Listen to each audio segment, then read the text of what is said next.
Welcome, folks, to Last Week I Learned with Jimmy Cerrone. We are catching up.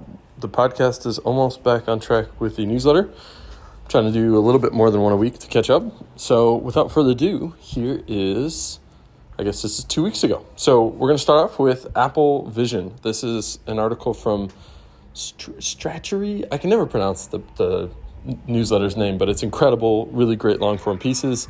Last week, I kind of talked about the metaverse in Meta's world. And this week we're talking about, I wouldn't call what Apple's doing with the Apple Vision, which is their kind of headset, I wouldn't call it virtual reality. I wouldn't call it the metaverse. I would call it what they call it, which is spatial computing. And they kind of cheat by coming up with the name, but I think it's quite accurate. This article blew my mind because in my head I couldn't quite figure out what the Apple Vision Pro was, what it was trying to do. And now I understand it. The Apple Vision Pro is a replacement for the computer. And that's pretty freaking wild. All I've thought of it was a replacement for the desktop, but really it goes further than that. And Apple's dominance in hardware enables this and allows it. I mean, what they've done is incredible. This article talks about it. Very worth a read. Even if you're not technical, this is going to change the way we do computers. So check it out. Next up. Quantum computing is real. It will simulate the subatomic world.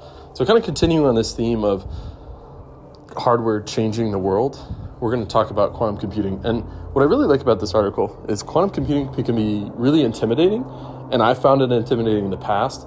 This is a pretty layman's term type article that is still able to convey the significance of what's happening in quantum computing. Really, what's wild about this is I think there's two fields of technology that are further along than we imagine, right? I think it's quantum computing and nuclear fusion. I think those are complete game changers. And a lot of us are so focused on the metaverse or electric cars and the like that we miss sometimes how far we've come on these really groundbreaking technologies. So this one's worth a read to start to understand. So next up is a few laws of getting rich. So Morgan Housel is someone, I think, who has lots of very interesting thoughts. I think he was recently on the Tim Ferriss show. It is worth a listen. I don't like his voice, which is a bummer because I love to read his work, but when I hear his voice, sometimes there's a disconnect. I don't know if you guys have that when you listen to someone, it's different than reading them. Anyhow, that's a side tangent.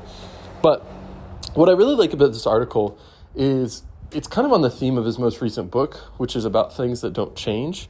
I thought this was going to be, another person telling you like a get-rich-quick scheme. But in reality, what he's telling you about here is things that don't change. And really what he's talking about is the kind of risks and difficulties of gaining wealth. And those don't change. And I think it's very interesting and actually quite useful as a preparation for thinking about how to make money. Next up is how Costco convinces brands to cannibalize themselves. Okay, this blew my mind. I did not know a lot about the Kirkland brand. I have great respect for Costco. I do not shop there. I'm a big supporter, though, in spirit, because I think that the more kind of, I don't know if I would call them small, but alternatives to the giants that are Target and Kroger and Walmart, the better, and Amazon for that matter.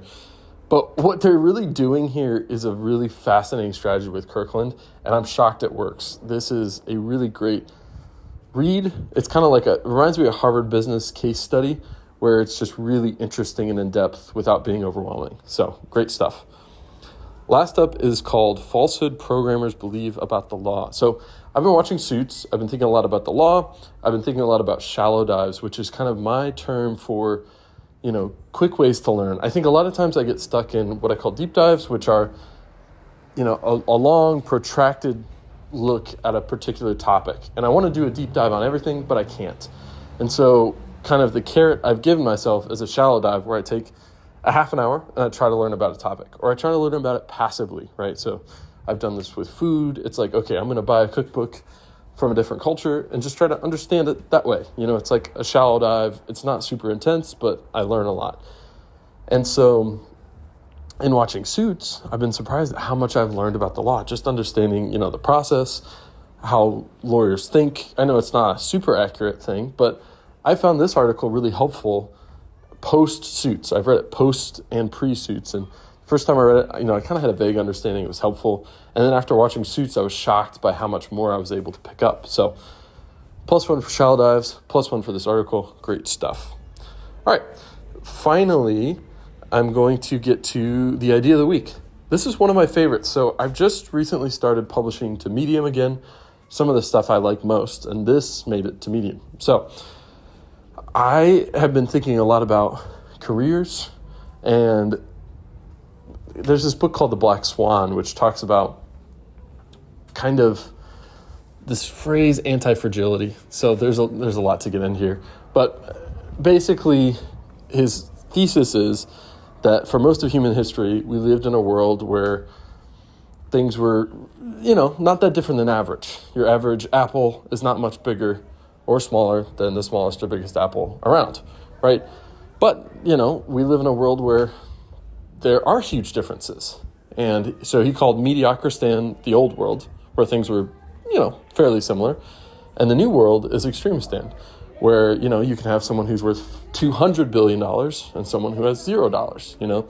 That is a very extreme difference. And so I've thought about this a lot in terms of career. Like, how do you position yourself such that you have a huge advantage? And I think this is it.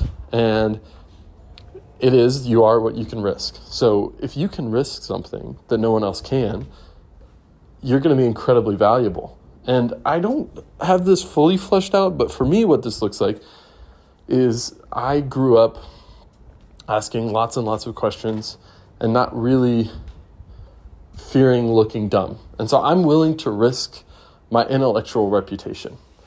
And that means I can ask questions other people can't. That means I can go talk to people other people can't. I'm not intimidated. And so that's what I can risk. I can risk my intellectual status.